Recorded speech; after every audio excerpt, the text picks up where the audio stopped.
I'm 680 News Senior Business Editor Mike Eppel.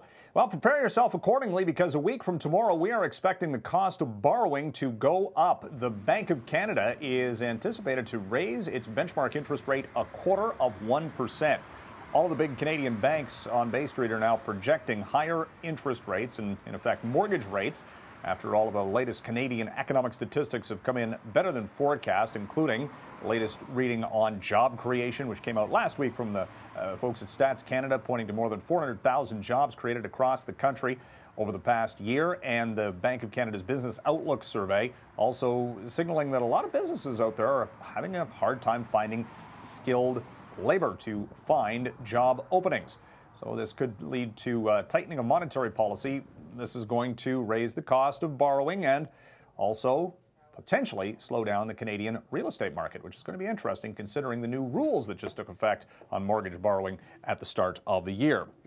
Cost of gas is going up a little bit at midnight tonight, and we're expecting that to continue to climb later this week because the price for oil is at a 2.5-year high. According to the folks at Enpro, the price for the pumps in the GTA this evening going up by a penny to an average $1.22.9. Price for oil itself hit $62 and change on world markets in the U.S. today because the supply-demand balance is getting a little bit better, or at least more to the supply side of the equation. So we could see that price for oil continue to climb going forward. Amazon stock hit another record today and effectively made Jeff Bezos, the founder of Amazon.com, the world's richest man ever. His net worth, with his stock holding in the company now at $105 billion U.S. That surpassed the previous record held by Bill Gates during the dot-com boom when Microsoft was going off the chart back in the early 2000s. Now, Bill Gates would actually be worth more than Jeff Bezos if he had not been giving away a lot of his money.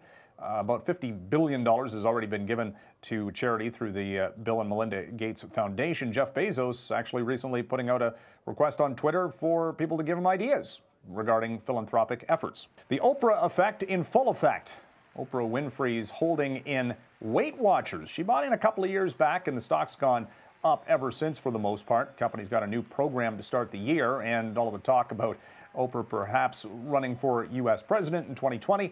This has seen Weight Watchers shares go up by about 15% over the past couple of trading days at a record high. And BlackBerry climbing to its highest price since 2014. Shares of the Waterloo-based software company moving to almost $18 per share, far cry from its all-time record, but nevertheless the company's seeing bigger sales in software related to connected cars and the QNX operating system, which BlackBerry sells.